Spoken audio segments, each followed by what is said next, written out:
Hello to our viewers or listeners, and welcome to our podcast. My name is Victoria, and I'm here today with Elfin and Irsan to interview a very special guest. She is a practitioner in both architecture and interior, head of design in Chatoto, an architecture office firm, and she's all the way from Bangladesh. Welcome and thank you for joining us today, Ms. Zannat. Yay!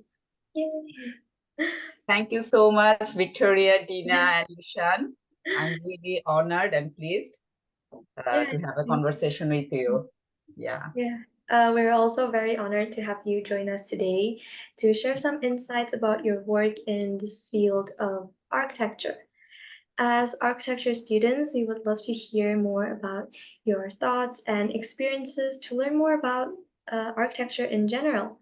I think that's enough for me, and we should start with the first questions right away, shall we? Ms. Yes, Anna? please. Yes, Okay. yes.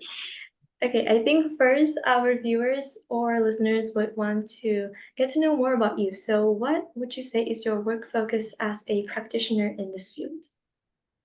Okay. So when I was a student of architecture, it was, like very general. I didn't know much about any expertise or which line I want to follow. What should be my philosophy of design? How should I progress? It's of course a bit difficult for a women architect than a Mhm. male because of the whole the universe is difficult. So while studying, we had all those extracurricular subjects, right? Like interior design, photography, filmmaking, Mhm. sculpture making. So you can have many dimension in your work, and it will make your design, make your philosophy like your own, very own. So I later on, after graduating, I studied separately photography and filmmaking and direction, and then my specialization in sustainable architecture. Mm. So while doing all these, I felt like I must do something which have more impactful on nature. Mm. Architecture, good or bad, stays approximately 100 years. So if you do good with it, the user, they will enjoy 100 years, the benefit of your creation. And if you're not sensitive enough, people are going to suffer for 100 years, and that's also long. Yeah, So agree. we don't have that choice that you are just doing without knowingly some line drawing, and it becomes a creation and it's destroying our world. But sadly, most of the architects are doing that without knowing. Mm-hmm. So I was thinking that my every single line has to be something which has a contribution to the nature, not like Mm-hmm. in the name of development, I cannot do destruction. Okay. So And everything has to be with the sensitivity, with nature allowing, and with the biodiversity. And we are not the only, superior, the way we used to think that human being as we can create. So we are next to God. mm-hmm. No, we are just part of nature. Agree. I really agree what you said, and that's really interesting. And you've been practicing as an architect for how long now? I'm practicing for last 10 years. Wow, okay. And what would you say is the key to becoming an established and successful architect such like yourself? Okay. I don't know how to define like success. Mm-hmm. It's like you have to work and work, and Mm-hmm. you cannot follow the success. You cannot set the goal that this is my line. I want to achieve this line. Whenever you achieve this, you have to make it higher. So like keep going, make it like more ambitious. Mm-hmm. Oh, and you cannot say like, okay, if I become something. If I achieve this level, then I'll be successful. You don't need to be successful or something. You just work and work. Success will follow you. Mm. So the key is hard work Mm. and hard work. There is nothing easy in architecture. Yeah. And being ambitious is really important too. Absolutely, you have to be like, it's a competitive world. You cannot just say, okay, I'll be doing little less, or if you do less, that is also fine, but it has to be pre-planned, you know. Mm-hmm. And I'm sure there must be a lot of competitions also in this field. So, how did you manage to stand out of everybody? Yeah, the way I told you that we have to be unique, you know, and Mm-hmm. our originality, our uniqueness, if I follow like American standard, or the way, of course, we get inspired by architects, we get inspired by painters, photographers, filmmakers, and many, many people around us.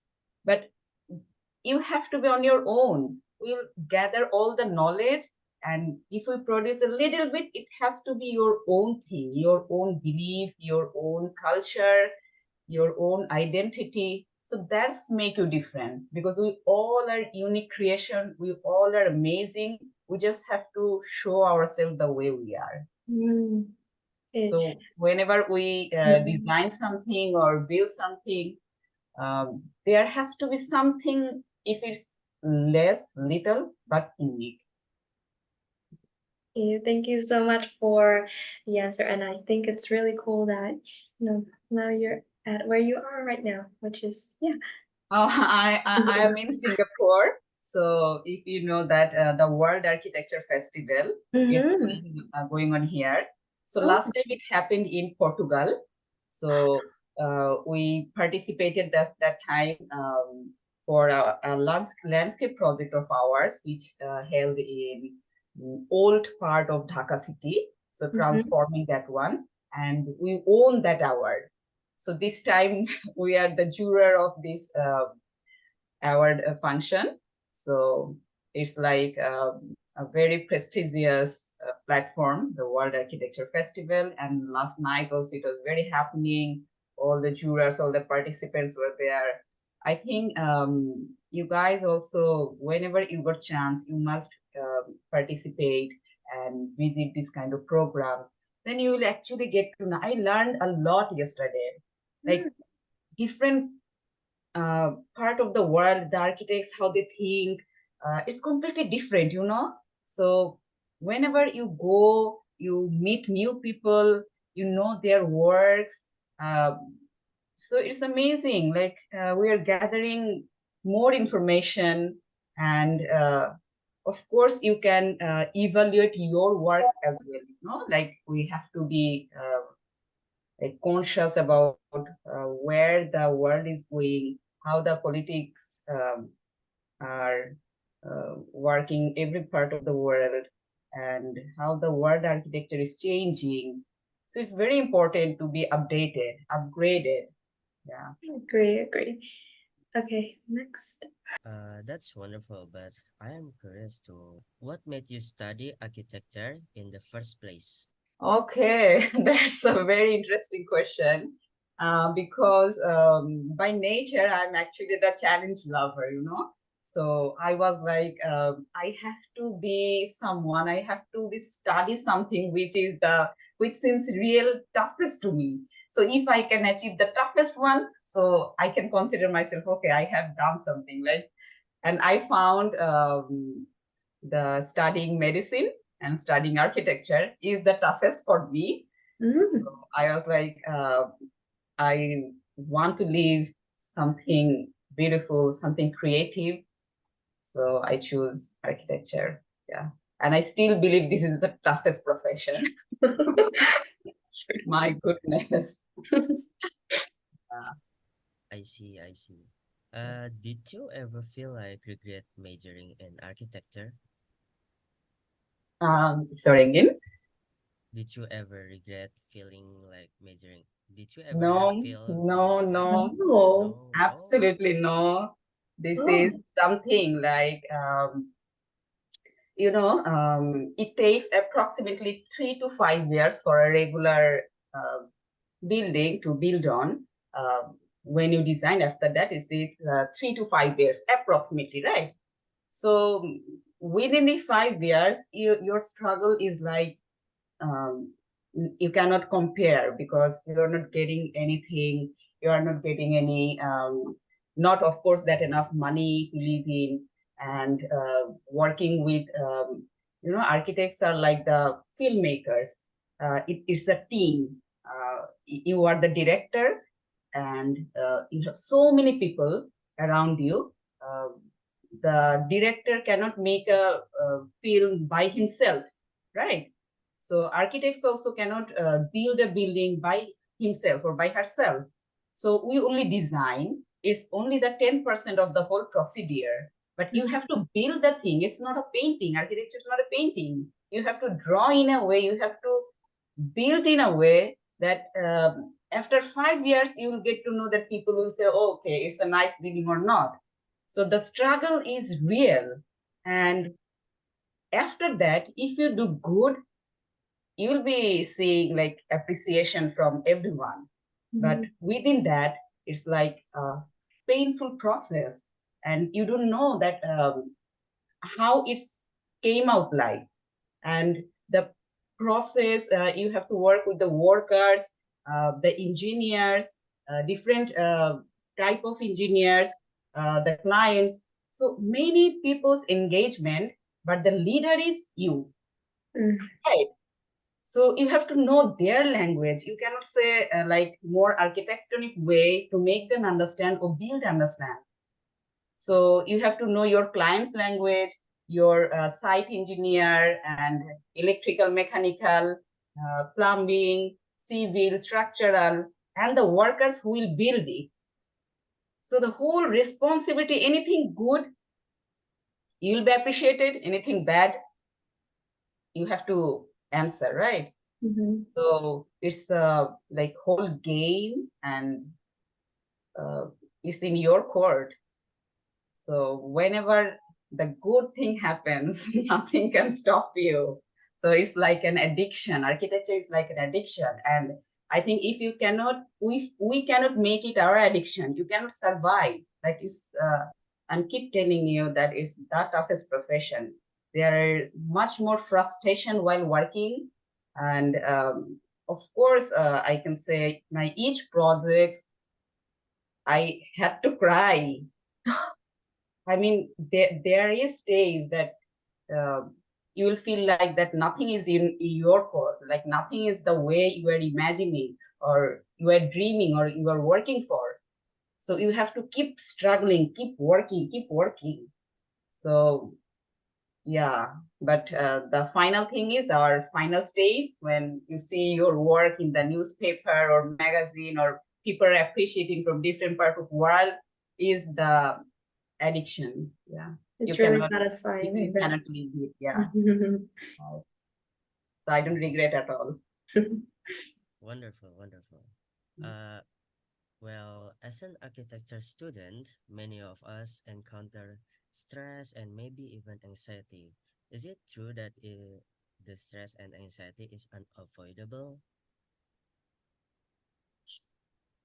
I told you that you will be like you'll feel like the world is broken apart while studying architecture, and while practicing is the same. It's the same pain. So if you think like, okay, I'm in stress, I have anxiety, it's like too common to every architecture students, to every architect. There is no easy way, because like if we say about beauty or aesthetics, there is no fine language for it. Like if I find one building beautiful, you can say it's ugly. So it's like different perspective. It's like there is no rule, there is no language for how you like it or what you like it. So whenever you are studying architecture, your professors, the jurors, they can feel the complete different way, the way you think. So the anxiety, the stress, it will be when you are student and when you will be practicing architect. It will be there. But I told you the end result.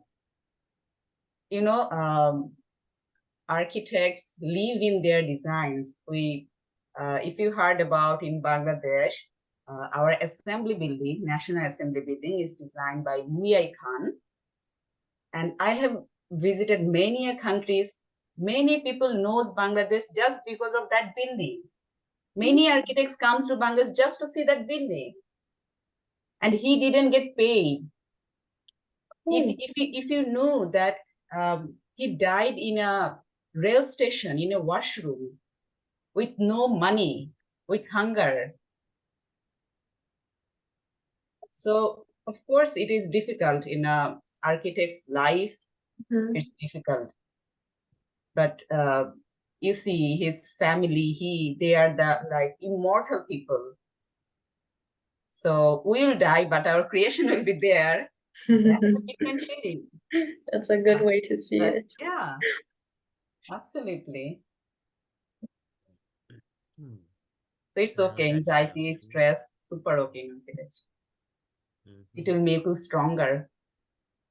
Yeah. Well, do you have any advice for us to when encounter that? Actually, now I'm in a stage of my career. If I were in like again student in architecture, I would just enjoy the journey. It's not like I have to earlier, of course, it was the marking how much I'm getting. Of course this matters, but studying architecture and studying like physics, chemistry, or any other regular subject is completely different experience. Like architecture, it will make you after passing 4 years or 5 years, you will become a different person. So try to have it all. Try to enjoy the journey. Try to enjoy the different diversity of learning, of living. So of course, it will give you like more stress, anxiety, but you try to make it your own learning, your own way of living. So it's like that achieving the goal, but if I would achieve or not, I'm rather enjoying the journey. Make friends, connect with international architects. It actually will help you. You guys can come to our country, do the internship, and again go to another country, working over there, and go back to your own country and giving back to your nature, to your motherland.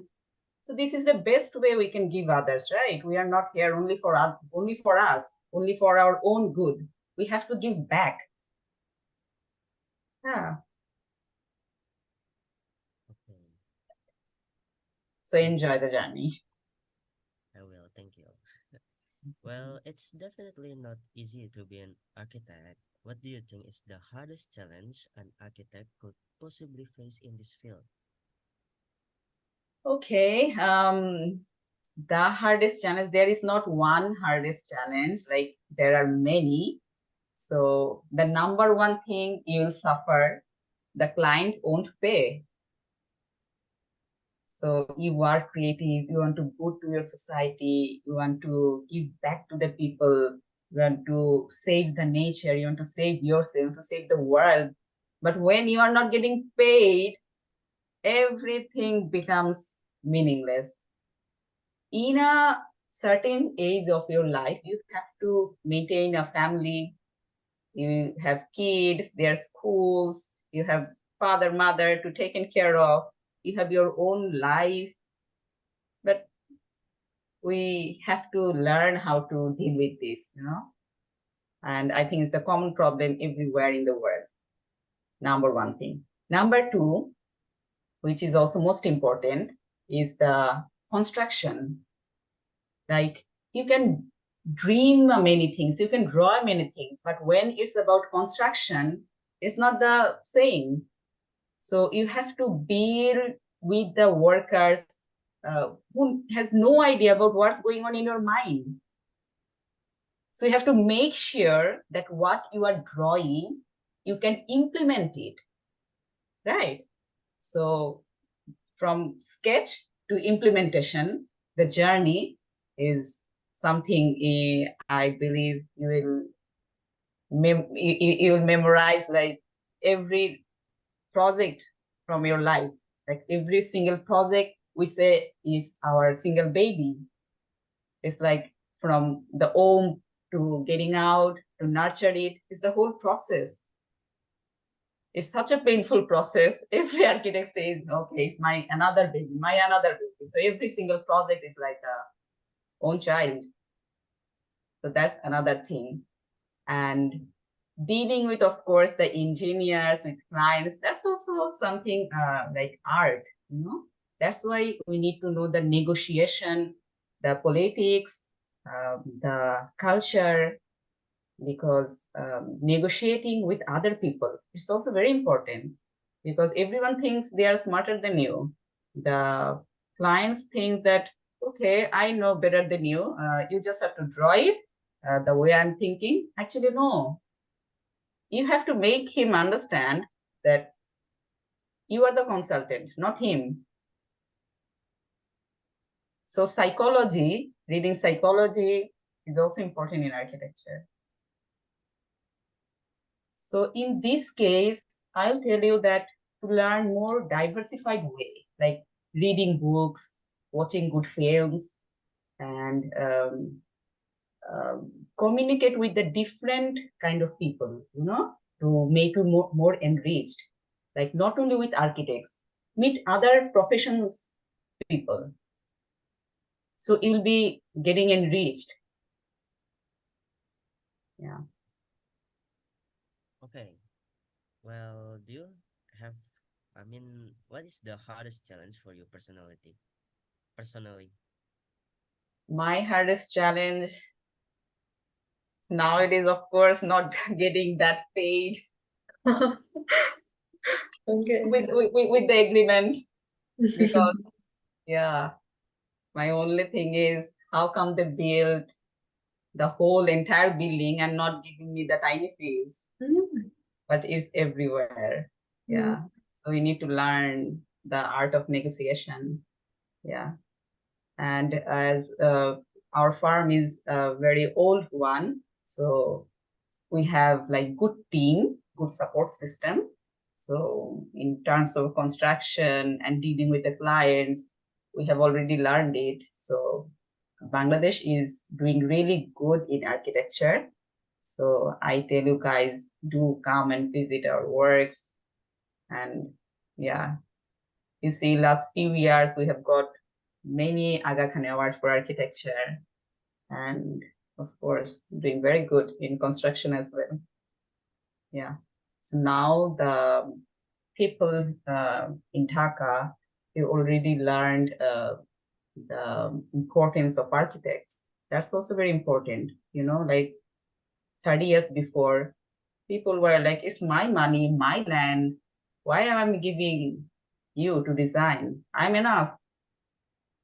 But with the time, they got to know that actually they need expertise, because we are in also seismic zone 2. The earthquake is real bad in Bangladesh. So taking care of the structural designs and of course the fire issues, these are also very important. Yeah. So now the field in architecture is quite popular in Dhaka. So, next thing is, what do you think is the best part of being an architect? Maybe you could share your proudest accomplishment in your career as well. Yeah, you know, I told you about like when you see that your client who trusted you, who believed in you, and after completion of the design of the project, they are staying over there and enjoying your creation. That's the most satisfying thing. That's the most reward. Like whatever award I get from the other institution or any architectural field, but I feel more rewarded when my client says that we are so happy with the design, we are so happy living here. So your client's satisfaction, I think I find it like most rewarded. That's why a negative things also happening in my life. I stopped submitting for awards, because I was like, my client is so much happy with my design, with living there. So why other people have to tell me that you are doing good or bad? I mean, it's keep changing the thinking of ours, right? So nowadays, my most rewarding thing is my clients' satisfaction. Yeah, their well-being, their child's well-being. Yeah. Okay, going back to what you said earlier about your work focuses, you said that you focus on sustainable architecture. Is that correct? And what would you say is crucial to a good sustainable building? In Dhaka city, it's a mega city, and it's evolving so fast. The planners, the rules, it's not that accurate the way it needed to be. So many destruction happened. So the pollution, the way we did in the name of development, is actually the destruction of our nature. So it's becoming not a good place to live. Like people who have any chance, they wants to go to that first class countries like Singapore, America, Europe, wherever they got chance, immediately they leave the country. So I was like, we are talking about challenge. I was like, if I do something, I have to do for my own country. I cannot just take benefits from the ready-made good first class country and live my life. Right? I have to give back. So my country, my Dhaka city, I think this is the highest point I can give my whole efforts. So we lose greeneries, we lose humanities, we lose nature in the name of development. So I was like, I have to design something which speaks with nature.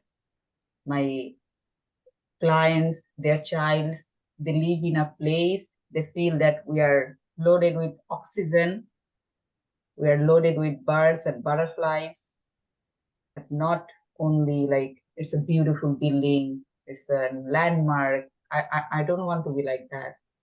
Yeah. So a good sustainable building should be a building that incorporates with like nature and stuff. Yes, absolutely, absolutely. Like whenever we design something, we do something, it has to be some meaning. It has to be the character of giving back. We cannot be like taking everything. We have to give back as well. So sustainable building is a must. Nowadays, we cannot do torture to our nature. So designing a landmark, like working with the form, I mean, that is also important. Like if you do a museum sort of thing or monumental sort of architecture, that is also like something you want to show the power. But rest all the cases, you have to be sensitive, like not showing all the time that, see what my design is that powerful, I'm doing this, that. No, like maintaining low key, allowing nature to take over. It gives you more breathing space, everyday life. So nowadays, whatever design I do, I make sure the birds and butterflies will come to that place. The oxygen will be loaded around this place. Through my design, I'll give back more the amount of I have already taken. So it's always has to be like net positive, not net zero or net negative. And including biodiversity. Absolutely, absolutely. Like we have seen that in time of COVID, it was very difficult. Like we were locked down and nature, the other animals, they took over. They came to the street, right? Right. So yeah, so cohabitation is important. Yeah. And Yeah. through our design, we can make it, right? Mm-hmm. Why not giving the extra effort? Great. Uh, And while I was like looking over at your website, I came across one of your works called the Sabina Sabi Tropical Pavilion. yeah.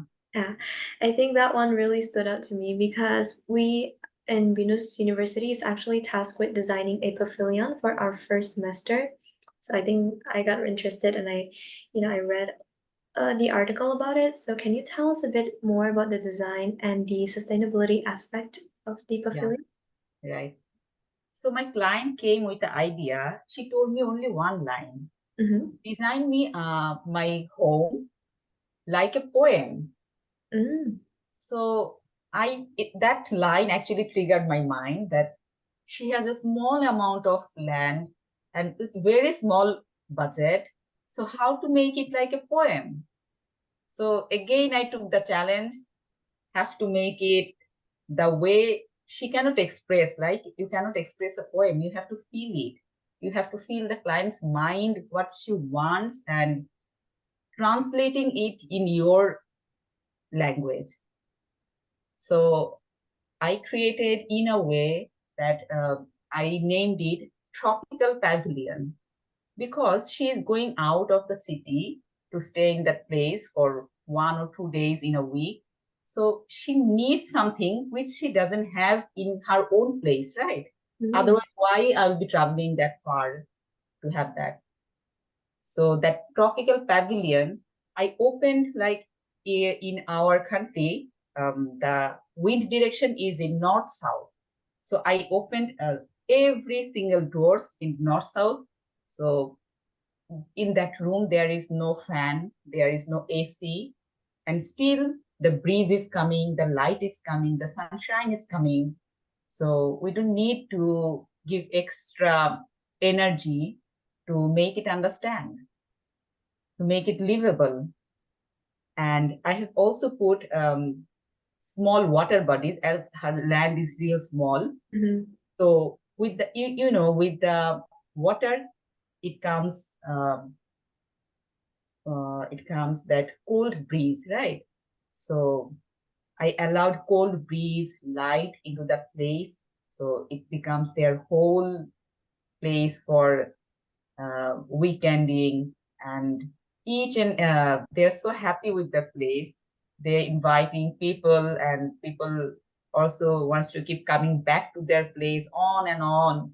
And they opened a Facebook page with the name of their home. So it becomes really popular. They're really enjoying. So every time they are doing the videos, the photo shoots and things. That's the thing I told you about, like the satisfaction of your client. Mm-hmm. Yeah. And I used all local materials. There is no any material which is not locally made. So this is also very important. Like you have to be cost effective and you have to minimize the carbon footprint. So that's the way I use the very low cost, locally made materials, not a single thing imported from outside. So these are the aspects, and I also chosen the plants which attracts butterflies and which attracts birds. So we have the list of um, trees which I allowed in the small piece of land, but still giving them the sense of nature, and then the taste, the sound, the feeling. Yeah. Totally, totally, totally good. And with my next question, I'm sure you're familiar with Vitruvius. Mm-hmm. Vitruvius, okay. And with Vitruvius, his three main aspects of, three main principles of architecture is durability, utility, and beauty or aesthetics. So I'm curious, as a practitioner in both architecture and interior, and I also read as well as a landscape architect. What is your main focus when it comes to designing something? Yeah, actually, they are the master of like philosophy. They are we follow them, right? But I totally agree in that way because every building is not architecture. Like to make it architecture, you have to give the sense of like loving it, like appreciate it. A bad building cannot be a good architecture. So bad design cannot be an architecture. So after giving all the aspect, like all you are working with sustainability, you are working with the material, the originality, and everything you have done to achieve the net zero, and you want to make it like durable for your client, and you want to give back nature, but it's not looking good. You're not feeling good. So there is no point. So it's like juggling with all the balls. You have to understand it. You have to make it happen. At the end, you watch a film, you have to feel good or bad. You have to have some feeling. So no feeling with architecture is a failure. You have to feel good. Your client has to feel good. The other people looking at the building, staying at the building, has to feel good about it. So beauty is also important. You have to achieve it. See? So all three of them is really important. Yes, absolutely. And yeah, achieving all the things except beauty, it won't work. Okay. Right. So art is important. Creation is important. Yeah. Okay, I think the next set of questions is the miscellaneous questions. Elfin? Okay. So, what is your favorite and less favorite trend in the field of architecture from a decade? So favorite or less favorite? And less favorite trend of in the field of architecture. Okay. So my less favorite thing is like being obsessed with the form. Like with the form, with the shape. Oh, okay. Sometimes it happens with the students and sometimes with the architects as well. They were pre-imagined something like I'm to be this kind of form, this kind of shape to my system, to my architecture, and I'll try to fit in all the functions in it, right? But you have to consider the climate, you have to consider the land, the art, the requirements, the nature, many things. Rather, sometimes people are so obsessed about the shape of that architecture, it's actually the distraction. So this is the less priority, and less favorite thing of mine, like being obsessed with the form, with the shape. And the most favorite thing is, yeah, showing sensibility to nature. Like, what's the difference being a good human being or bad human being? What's the difference with a good architecture or bad architecture? Is the sensitivity of yours. So through your work, through our talk, through our passion, through our design, through the way we live, have to be sensitive. Sensitive to ourselves, sensitive to others. So yeah, a design with sensitivity. That's my most favorite thing. Okay, so is there are a particular architecture project that has been a major inspiration for you? What architectural project? Like what? A major architecture project that has been an inspiration for you. Okay. Yeah, of course. Like everywhere I go, I see the new architecture. I told you about the world is changing so fast. So the architecture, the language is changing, people's demands is changing, technology is changing, right? So 50 years ago, we could design a building. Now we have more better technology. So we can do much more. We can give much more. We can offer much more. So of course, wherever I go, like this time I came to Singapore, and there are many. I just visited yesterday night the National Gallery of Singapore. So there was a huge column, only one column holding the space. It was like a tree. They were supported like a tree. So yeah, every single thing, but minimal. It also inspired me in terms of interior, in terms of landscape. And this morning also I was watching architectural article I was reading, and there was like, when you are manicured your landscape, so less birds and butterflies, insects, biodiversity come. So nowadays people are actually designing with more natural way. Like if you do your landscape in a like forest like landscape, or a fine lawn sort of landscape, then of course the biodiversity amount will be different, right?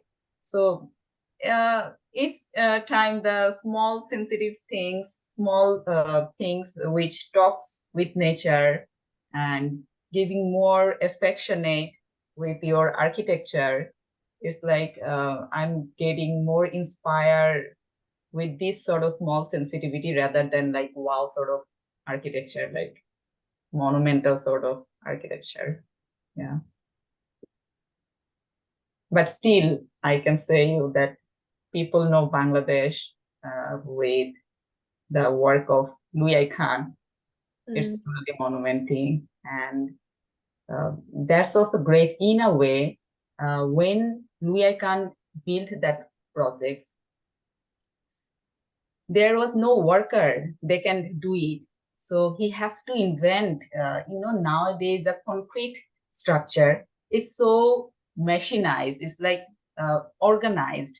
You can do it with the machines, but that time they had to do it with bamboo, like local material, but still he made it. So while working with architecture or any design sort of thing, any new creativity thing, you have to be ahead of time, right? So this is something I always uh, fascinated about, like aheading time. You have to think or build that thing that nobody else thought about it. Yeah. And what advice would you give a fresh graduate hope to make it a successful architect one day? Okay. I can say, like, again, enjoy the journey, take the most out of it, not allow it to grab your mind and hold it with pressure and things. Like, you open up yourself, you allow the whole universe come to you. Okay, and success will come automatically. Yes. Okay, all right. I think we're at the end of our interview. Thank you so much, Ms. Zannat, for the awesome answer, and I'm sure the viewers and listeners found the advice just as useful and helpful as we have. Okay. Wonderful. Thank you, Victoria, Irshan, Dina. Thank you so much. Had a great time with you all. Yeah, and I think we have also asked just about every questions that we have in mind. But before we end the interview, is there anything else you would like to say, Ms. Zannat? Yeah, I want to say that do visit Bangladesh, be our guest. Yeah. Okay. Hopefully one day, yeah. Right. Finger crossed. Finger crossed. Okay, Okay, guys. yeah, bye-bye, thank you. Bye. We have reached the end of our podcast. Thank you to the viewers or listeners for sticking until the end of the podcast or video. Thank you. Bye bye. Bye. Okay, bye-bye. Bye bye. Bye-bye.